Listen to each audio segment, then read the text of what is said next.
नमस्कार दोस्तों, स्वागत है आप सभी का पाथफाइंडर पर। तो दोस्तों, हमने पिछले 5 लेक्चर्स में अर्थ के स्ट्रक्चर के बारे में जाना है, क्रस्ट मैंटल कोर क्या है। इसके सिवा हमने अर्थ के मैग्नेटिज्म को देखा, ऑरोरा फिनोमेना को समझा। तो दोस्तों, आज की जो क्लास है और आने वाले कुछ दिनों की जो क्लास है, यहाँ पर दोस्तों मैं आपके साथ एक कहानी है उसी पर चर्चा करने वाला हूँ। ये पूरी कहानी है। ये कहानी है कि आज जो हम अर्थ के स्ट्रक्चर को जानते हैं, क्रस्ट मैंटल कोर, तो ये जानकारी तो हमें आज हुई है, बहुत लेटेस्ट है। बस आप समझे तो कुछ 60-70 साल पहले की ये जानकारी है, लेकिन ये नॉलेज हमें कैसे मिली। तो इस कहानी, आज इन आने वाले लेक्चर से हम यही कहानी डिस्कस करेंगे कि हम कैसे जान पाए अर्थ का स्ट्रक्चर कैसा है। और ये कहानी शुरू होती है एल्फ्रेड वेगनर से, और यही है दोस्तों कॉन्टिनेंटल ड्रिफ्ट थ्योरी। तो आने वाले 3 लेक्चर में हम कॉन्टिनेंटल ड्रिफ्ट थ्योरी देखेंगे, फिर सी फ्लोर स्प्लिटिंग देखेंगे और फिर प्लेट टेक्टोनिक थ्योरी पर चर्चा होगी। दोस्तों, बहुत इंपॉर्टेंट टॉपिक है, सवाल भी बनते हैं मेंस में स्पेशली, एंड अक्सर लोगों को समझ नहीं आता है। तो कहानी है, एंजॉय कीजिए, पसंद कीजिए, लाइक कीजिए एंड अपने दोस्तों के साथ जरूर शेयर करें। अच्छा लगे तो कमेंट में जरूर बताएं, और कंस्ट्रक्टिव क्रिटिसिज्म है तो वो भी आप जरूर डाल सकते हैं।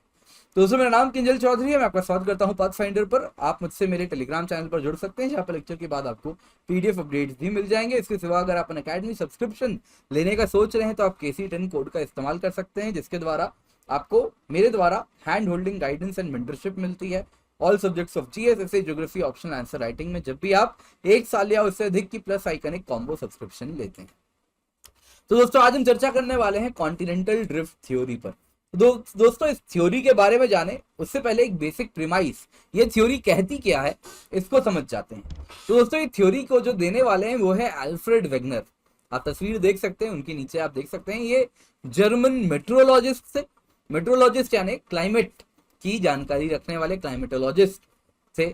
और देखिए, आज ये जियोमॉर्फोलॉजी में इनका सबसे बड़ा रोल बताया जाता है।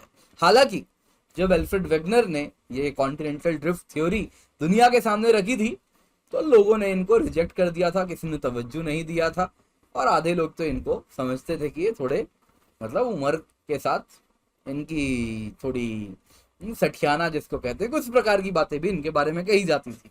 पर दोस्तों, इन्होंने जो नींव रखी है, इसी के बेसिस पे आज हम अर्थ के मॉडल को, जो क्रस्ट मैंटल कोर मैंने आपको पढ़ाया है अलग अलग लेयर्स के बारे में, तो वो कहानी इन्हीं से शुरू होती है। तो कॉन्टिनेंटल ड्रिफ्ट थ्योरी जो इन्होंने दी है, हालांकि इनसे पहले भी इस बारे में बात हो चुकी है, लेकिन मॉडर्न टाइम्स में कहा जाता है इनको श्रेय मिलता है। तो एल्फ्रेड वेगनर ने 1912 में ये थ्योरी रखी, जिसको कहते हैं कॉन्टिनेंटल ड्रिफ्ट थ्योरी।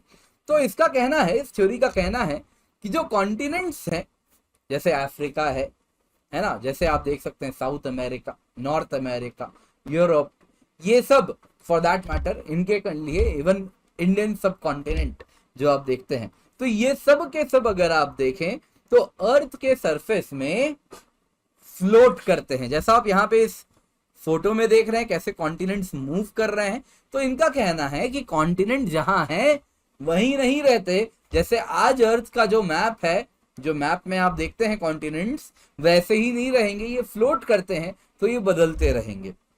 इनका कहना था कि जो कार्बोनिफेरस टाइम्स था, यानी आज से 320 मिलियन साल पहले पृथ्वी में सारे कॉन्टिनेंट्स एक साथ चिपके हुए थे, जैसा आप यहां पर देख रहे हैं। इसी को ये कहते थे सुपर कॉन्टिनेंट। ये सुपर कॉन्टिनेंट का नाम था पैंजिया। पैन का मतलब ऑल, जिया का मतलब लैंड, तो सारे लैंड मिला के जो कॉन्टिनेंट था वो था पैंजिया, और इसके चारों तरफ एक सिंगल मेगा ओशन था जिसका नाम था पैंथालासा। फिर हुआ यूं कि ये कॉन्टिनेंट्स, क्योंकि ये स्टेशनरी नहीं है, क्योंकि ये मोबाइल नहीं है, ये स्टेशनरी है, तो ये इस प्रकार से मूव करने लगे, और मूव करते करते करते आज जैसा आप मैप देखते हैं, ये वैसा मैप बना लिए, और वैसा कॉन्टिनेंट्स का अरेंजमेंट हो गया। तो ये क्या था दोस्तों, बेसिक प्रीमाइस। एक बार वापस देखिए, नहीं समझ आए तो अब ये सवाल उठता है, इतना विचित्र सा ख्याल इनके मन में आया कैसे, है ना। इतनी अजीब सी बात है कि सारे कॉन्टिनेंट एक साथ थे, फिर कॉन्टिनेंट मूव करने लग गए और आज के जैसा लैंड बना लिया, जैसा आज के जैसा मैप आप जानते हैं वैसे अरेंजमेंट कर लिया कॉन्टिनेंट्स में। तो ये बात उठी कहां से? तो जैसा मैंने बताया आपको, वेगनर क्या थे, मेट्रोलॉजिस्ट। किस में रुचि रखते थे, क्लाइमेट्स में। तो उन्होंने पाया कि भाई पृथ्वी में ना ऐसी कई जगहें हैं जहां पे आज जो क्लाइमेट है, पास्ट में उनके पास ऐसे एविडेंसेस उनको मिले, जिन एविडेंसेस से उन्होंने कहा कि पास्ट में तो भाई यहां पे जो क्लाइमेट हुआ करता था वो बिल्कुल अलग था। यानी कि he found in many places that have experienced climates that are drastically different from the current climate। यानी कि अगर मैं भारत की बात करूं तो भारत में ओडिशा में तालचर, शायद हमारे काफी स्टूडेंट्स भी आते होंगे तालचर से, तो तालचर एक जगह है ओडिशा में, कोल माइनिंग के लिए फेमस है। तो तालचर में उन्होंने कहा कि भाई यहां तो ग्लेशियर पास्ट में चल चुके हैं। उनको ऐसा एविडेंस मिला, उनको ग्लेशियर के टिलाइट डिपॉजिट्स मिले। यानी जब ग्लेशियर चलती है ना, सोचिए इतना भारी भरकम बर्फ की सिल्ली है वो जब जमीन पर चल रही है तो जमीन में जो मिट्टी होगी उसको नोचते हुए, खरोचते हुए आगे बढ़ती होगी। तो उसमें वो मिट्टी आज भी जहां ग्लेशियर चली है, जहां पे ग्लेशियर रुक जाएगी वहां मिट्टी जमा करेगी। तो वो हमको एविडेंसेस मिलेंगे ना, वो रिमेन्स मिलेंगे ना। तो उनको वही ग्लेशियल टिलाइट डिपॉजिट ओडिशा के तालचर में मिला। तो उन्होंने कहा कि भाई ओडिशा में कैसे कल को यहाँ पे बर्फ कैसे जमी होगी, यहाँ पे ग्लेशियर्स कैसे चले होंगे। ये तो बिल्कुल अजीब सी बात है। ओडिशा का जो इलाका है वो तो ट्रॉपिक ऑफ कैंसर के पास वाला इलाका है, यहाँ तो कभी इस प्रकार से बर्फ चल ही नहीं सकती, वो भी प्लेन्स में। तो ऐसा कैसे हुआ होगा। तो यहां से इनके मन में कॉन्टिनेंटल ड्रिफ्ट थ्योरी वाली बात शुरू हुई। तो उन्होंने कहा कि देखिए भाई, वो तो थे ही क्लाइमेटोलॉजिस्ट, मेट्रोलॉजिस्ट। तो उन्होंने कहा देखिए जो क्लाइमेट है वो तो क्लाइमेटिक बेल्ट्स पर निर्भर करती है। जैसा हम जानते हैं इक्वेटर के पास हॉट जोन होता है, इसके ऊपर जाते हैं तो ट्रॉपिक ऑफ कैंसर के ऊपर टेम्परेट जोन, इसके ऊपर फ्रिजिड जोन आता है। फ्रिजिड जोन आप जानते ही हैं। तो पोल वाला जो फ्रिजिड जोन है उसका क्लाइमेट ओडिशा में कैसे हो सकता है। उन्होंने कहा कि इसके पीछे दो कारण हो सकते हैं। पहला कारण क्या है कि जो अर्थ के कॉन्टिनेंट हैं, जहां अफ्रीका है, जहां इंडिया है, जहां एशिया है, जहां यूरोप है, जहां आज आपको कॉन्टिनेंट दिखते हैं, वो वहीं पर रहे होंगे हमेशा से। अर्थ का मैप जैसा आपको दिखता है वैसा का वैसा ही रहा होगा। कॉन्टिनेंट जहां रहते हैं वही रहे होंगे, कोई कुछ भी कहीं भी नहीं हिला। इस केस में उन्होंने कहा ये अगर तालचर में बर्फ जमती थी, ग्लेशियर्स चलते थे और कॉन्टिनेंट भी स्टेशनरी रहा होगा, तो ये तभी हो सकता है जब जो क्लाइमेटिक बेल्ट्स हैं वो बदल जाते हो। यानी कि जहां पे आज तालचर जहां पे कुछ टॉरिड जोन वाले इलाके में पड़ता होगा, कुछ क्लाइमेटिक बेल्ट्स बदल जाएं और तालचर में फ्रिजिड जोन वाला क्लाइमेट बन जाए। तो उन्होंने कहा ऐसा तभी हो सकता है जब अर्थ और सन की जो रिलेटिव पोजीशन है वो बिल्कुल बदल जाती हो। यानी कि अर्थ का जो टिल्ट है वो पूरा का पूरा ऐसा हो जाए कि पोल वाला इलाका सन को डायरेक्टली फेस करने लगे और वहां पे टॉरिड जोन हो जाए, और जो इक्वेटर वाला इलाका है कल को मुड़ के वो पोल हो जाए। यानी अर्थ का रोटेशन आज ऐसे हो रहा है तो कल को ऐसे रोटेट करने लगे। तो उन्होंने कहा भैया ये तो वाहियात बात है, ये तो हो ही नहीं सकता। इस प्रकार से अगर अर्थ का जो बैलेंस है वो रहेगा ही नहीं रोटेटिंग ऑब्जेक्ट का इस प्रकार से, तो वो तो होने से रहा। तो यहां से एक ही बात निकलती है, उन्होंने कहा कि क्लाइमेटिक जोन्स जैसे हैं वैसे ही रहे हो। जहां टेम्परेट जोन है, जहां फ्रिजिड जोन है, जहां टॉरिड जोन है, वो वही का वही रहा हो। लेकिन भैया ये जो कॉन्टिनेंट है ना ये बदल जाते हो। आज ये वाला इलाका कुछ इस प्रकार से, यहां पे आज अगर आप देखो तो ये साउथ पोल था, लेकिन साउथ पोल में जो कॉन्टिनेंट्स थे वो मूव करके कुछ ऊपर चले गए। तो आज वो कॉन्टिनेंट्स साउथ पोल में रहे नहीं। तो जब साउथ पोल में थे तब वहां पर एक्सपीरियंस होता था पोल का क्लाइमेट, जब वो ऊपर चले गए तो आज वो एक्सपीरियंस करने लगे टॉरिड क्लाइमेट। यानी कि कुछ इस प्रकार से देखिए, यदि ये साउथ पोल वाला इलाका आपको देखने मिल रहा है तो कभी इंडिया यहां पर थी, तालचर यहां पर था, तो यहां पर ग्लेशियर चलते थे। फिर इंडिया क्या हुई, आगे नॉर्थवर्ड ऐसे मूव करने लगी और जाके एशिया से जा टकराई, जैसा आज आप देखते हैं। यानी कि जो कॉन्टिनेंट्स थे वो रिलेटिवली मूव किए। नॉर्थ अमेरिका वेस्टवर्ड चला गया, साउथ अमेरिका वेस्टवर्ड चला गया, अफ्रीका नॉर्थवर्ड चला गया, इंडिया भी नॉर्थवर्ड, ऑस्ट्रेलिया भी नॉर्थवर्ड चला गया। तो कुछ इस प्रकार से उन्होंने हाइपोथेसिस दी कॉन्टिनेंटल ड्रिफ्ट थ्योरी की, जिसमें मैं वापस से आता हूं 1912 में अल्फ्रेड वेगनर ने दिया। उन्होंने कहा इस कॉन्टिनेंटल ड्रिफ्ट थ्योरी में कि जो कॉन्टिनेंट्स हैं वो एक दूसरे के रिस्पेक्ट में मूव करते हैं। और ये अगर आप देखें तो अर्थ के सरफेस में कॉन्टिनेंटल ड्रिफ्ट थ्योरी उन्होंने इस प्रकार से दी कि जो कॉन्टिनेंट्स हैं वो ड्रिफ्ट कर रहे हैं, यानी वो मूव कर रहे हैं एक दूसरे के कंटेक्स्ट में। तो इसके पीछे उन्होंने क्या कहा, ऐसा कैसे हो सकता है? तो अगर आप देखें तो जो इंटरनल स्ट्रक्चर ऑफ अर्थ उनके जमाने में था वो सुएज का स्ट्रक्चर माना जाता था, जिसमें कहा जाता था अर्थ का जो ऊपरी लेयर है जिसके कॉन्टिनेंट्स बने हुए हैं वो सियाल है। ओशन की जो जमीन होती है वो सिलिका मैग्नीशियम की बनी है, कॉन्टिनेंट की जमीन सिलिका एल्यूमिनियम की बनी है, और बिल्कुल अंदर जाओगे तो निकल आयरन का कोर मिलेगा। ये उनके टाइम का अर्थ का स्ट्रक्चर था। वेगनर भी इसी को मानते थे, वो कोई दूसरे दुनिया से थोड़ी आए थे। उन्होंने भी सुएज की थ्योरी मानी और उन्होंने कहा कि भाई जो सियाल, जो कि कॉन्टिनेंट की जमीन जिसकी बनी है, उसके नीचे ओशन की जमीन है, तो उन्होंने एक ऐसा मॉडल रखा कि ये जरूर ओशन की जमीन है। इसके ऊपर आप अगर देखें तो कुछ इस प्रकार से कॉन्टिनेंट की जमीन आपको कुछ कुछ जगह पे देखने मिलती है, जहां नहीं देखने मिलती वहां पे गड्ढा है, तो इसमें समुद्र का पानी है ओशन की जमीन के ऊपर। अब इन्होंने कहा कि ये जो कॉन्टिनेंट का जमीन है ना, ये किसका बना है?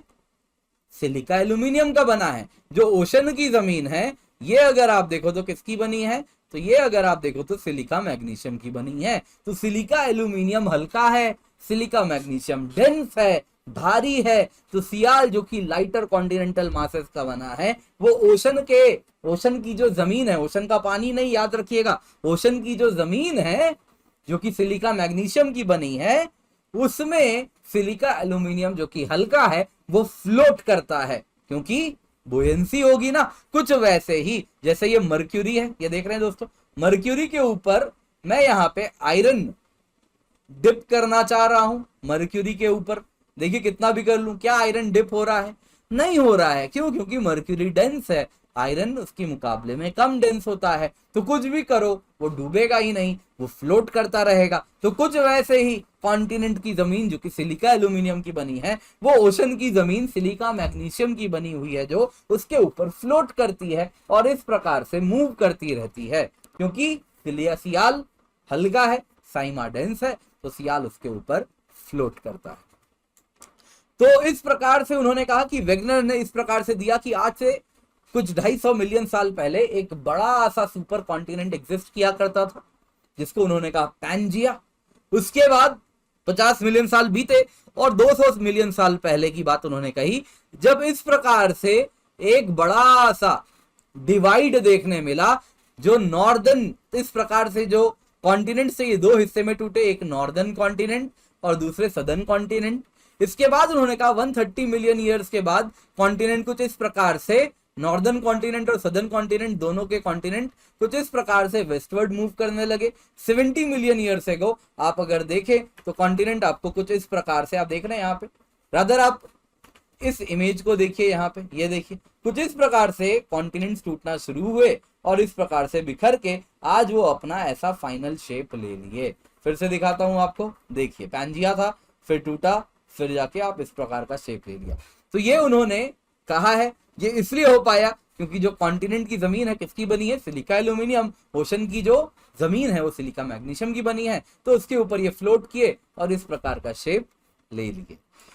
पर दोस्तों आज के थ्योरी से हमें मालूम है ये बात कुछ गलत है, इसमें कुछ गलत है। कॉन्टिनेंट साइमा के ऊपर फ्लोट करता है, क्या ये सच है?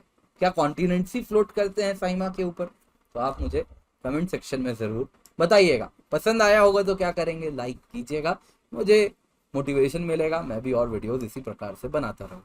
तो दोस्तों अगर आप अकेडमी सब्सक्रिप्शन लेने का सोच रहे हैं तो अपने सिंधु के कोड यूज कर सकते हैं KC10, क्योंकि इससे आपको सिर्फ 10% ऑफ नहीं, मेरी हैंड होल्डिंग गाइडेंस मेंटरशिप मिलती है जब भी आप 1 साल से अधिक की प्लस आइकनिक कॉम्बो सब्सक्रिप्शन लेते हैं। इसके सिवा अकेडमी में आप देख सकते हैं वाइडेस्ट चॉइस ऑफ एजुकेटर्स है, फ्लेक्सिबिलिटी टू चेंज कोर्स है, डेली आंसर राइटिंग प्रैक्टिस भी आपको मिलती है मेंस के लिए जब आप आइकनिक सब्सक्रिप्शन लेते हैं। 170 प्लस टॉपर्स इन 2020 थे, 178 प्लस टॉपर्स 2021 में आपको देखने मिलेंगे। अनअकैडमी के हमारे स्टूडेंट्स हैं ये सारे। इसके सिवा दोस्तों आप देख सकते हैं mains test series answer writing program अब अवेलेबल है 2022 के लिए। तो UPSC GS mains test series है जिसमें 15 टेस्ट हैं, sectional, full length and essay भी इसमें कवर किया गया है। एंड ये एनालिसिस भी होगा सेशंस का टॉप एजुकेटर्स के द्वारा, डिटेल्ड इवैल्यूएशन भी बनाया जा रहा है and exclusive main study material भी आपको हम प्रोवाइड करेंगे। पहला टेस्ट 18 जून को होने वाला है, तो आप अनअकैडमी सब्सक्रिप्शन ले सकते हैं इसका फायदा उठाने के लिए। इसके सिवा ऑप्शनल टेस्ट सीरीज भी हम लेकर के आ रहे हैं जिसमें 8+ टेस्ट की प्रिपरेशन होगी एंड इसका आप सब्सक्रिप्शन ले सकते हैं KC10 कोड के साथ। And Unacademy light under UPSC CSE optional goal for PSIR, history, public administration, geography, sociology, anthropology, mathematics में इसको हम प्रोवाइड कर रहे हैं। इसके सिवा जो मेन टेस्ट सीरीज है ये सेपरेट गोल है UPSC CSE GS main test series, उसमें आपको हम ये प्रोवाइड कर रहे हैं। वहाँ ही कॉम्बैट भी अवेलेबल है, 4 करोड़ की रिवॉर्ड है, तो KC10 कोड का इस्तेमाल करें और 19 जून को होने वाला कॉम्बैट का हिस्सा बने। आइकनिक सब्सक्रिप्शन में लाइव मेंटरशिप है, स्टडी प्लानर है जो प्लस कॉम्बो सब्सक्रिप्शन है जिसमें जीएस और ऑप्शनल भी। इसकी कीमत 61,075 रुपए है 1 साल की यूजिंग द कोड KC10, और 1 साल की आइकनिक कॉम्बो जिसमें जीएस और ऑप्शनल दोनों है इसकी कीमत है 78,204 रुपीज। वहीं अगर आप सिर्फ प्लस सब्सक्रिप्शन 1 साल की लेते हैं तो 51,470 रुपीज है और 1 साल की आइकनिक की सब्सक्रिप्शन की कीमत 7394 रुपीज है। ये सब कीमत तब है जब आप KC10 कोड यूज कर रहे हैं, और 1 साल की ऑप्शनल सब्सक्रिप्शन की कीमत 27,215 रुपए और using the code KC10। 0% EMI पे लोन भी अवेलेबल है, 2 घंटे में अप्रूवल है, मिनिमल पेपर वर्क है। Pathfinder weekly current affairs test भी आपको हम प्रोवाइड कर रहे हैं, तो इनका हिस्सा भी आप बन सकते हैं। इसके सिवा दोस्तों डेली आंसर राइटिंग की मैं एक कॉन्कर मेंस प्रोग्राम रन कर रहा हूँ, तो आज आखिरी दिन है, इसका हिस्सा आप बन सकते हैं। तो 4 PM to 6 PM है। बाकी प्लस कोर्स है एनवायरमेंट ज्योग्राफी एंड आप KC10 से इनमें एनरोल कर सकते हैं। मेरे बहुत सारे कोर्सेज हैं, उनका फायदा आप उठा सकते हैं। अनअकैडमी आर्टिकुलेट मैगजीन भी आपको हम प्रोवाइड कर रहे हैं जिसमें स्ट्रक्चर्ड कंटेंट मिल रहा है। ये आपको फ्लिपकार्ट, अमेजन, यूनिक पब्लिशर्स के द्वारा आप इसको डायरेक्टली अपने घर पे भी मंगवा सकते हैं, खरीद सकते हैं। ऑप्शनल कार्निवल भी हमने लॉन्च किया है, 8 ऑप्शनल कोर्सेज स्टार्ट हो रहे हैं। यूपीएससी सीएसई बैचेस भी जून 22 से स्टार्ट हो रहे हैं, तो इन सब का हिस्सा आप बन सकते हैं। डाउट सॉल्विंग सेशन भी आपको हम दे रहे हैं, तो make most of it and इसका फायदा जरूर उठाएं। Thank you so much for joining, have a great day. Unacademy. Let's crack it. It's time to experience something glorious. Unacademy Combat. Compete, crack, conquer. दोस्तों यूपीएससी एग्जाम में जितना significance lectures का है, study material का है, उतना ही mock test का भी है। शुभ्रा जी, ये अनअकैडमी कॉम्बैट क्या है? सर एक डिफरेंट तरीके का टेस्ट हम लेकर आए हैं जो शॉर्ट ड्यूरेशन टेस्ट होता है, हर संडे को ऑर्गेनाइज होता है। इस टेस्ट बेसिकली एक लाइव टेस्ट है जिसमें हर बच्चा उस टेस्ट को एक पर्टिकुलर टाइम पे दे सकता है, ना ही पहले ना ही बाद में। हर एक क्वेश्चन पे एक टाइमर होता है जिसके बच्चे सबमिट करने के बाद, आंसर सबमिट करने के बाद नेक्स्ट क्वेश्चन पे नहीं जा सकते हैं। इससे कोई भी बच्चा इस पेपर के अंदर चीटिंग नहीं कर सकता और इससे वो अपनी एक्यूरेसी के साथ साथ स्पीड भी मॉनिटर कर सकते हैं। हर एक क्वेश्चन के बाद कुछ लीडर बोर्ड्स आते हैं जिसमें आप बच्चा पता कर सकते हैं, लर्न एक्सपीरियंस पता कर सकते हैं कितने % लोगों ने वही ऑप्शन सेलेक्ट करा जो उन्होंने किया था और क्या वो सही था या गलत था। हर एक क्वेश्चन के बाद एक लाइव लीडर बोर्ड आता है जिसमें बच्चे पता कर सकते हैं कि अभी उस टाइम पे उनकी ऑल इंडिया रैंक क्या चल रही है। ऑल इंडिया से मतलब है जितने बच्चे लाइव दे रहे हैं उसमें वो कहाँ स्टैंड कर रहे हैं और कितनी इंप्रूवमेंट का स्कोप है। इसके बाद एक डिफरेंस कैसे होता है इस टेस्ट का बाकी टेस्ट से कि इसके जो क्वेश्चन है वो बहुत टॉप एजुकेटर्स बनाते हैं जिन्हें बच्चे एस्पायर करते हैं, जिन्हें देख के वो अपनी तैयारी को एम करते हैं।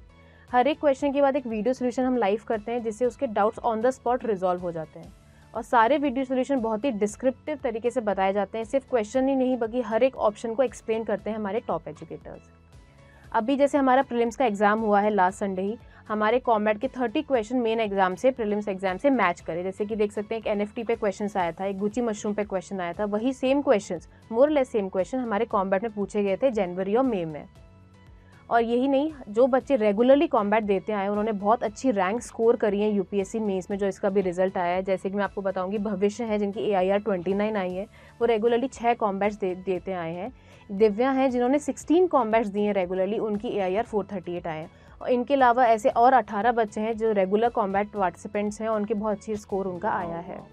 और ये टेस्ट यही नहीं, सिर्फ यूपीएससी में नहीं, हम बाकी सारी कैटेगरीज में करते हैं हर रविवार को, जैसे कि IIT JEE, NEET, CAT, CA, bank, SSC, जिससे हर एक बच्चा इस टेस्ट को एक्सपीरियंस कर सके और अपने टारगेट को एम कर सके। तो देखा दोस्तों, जैसे इन सब यूपीएससी एस्पायरेंट्स ने खुद को टॉपर बनाया है, आप भी बना सकते हैं। Participate in this Unacademy combat and let's crack it.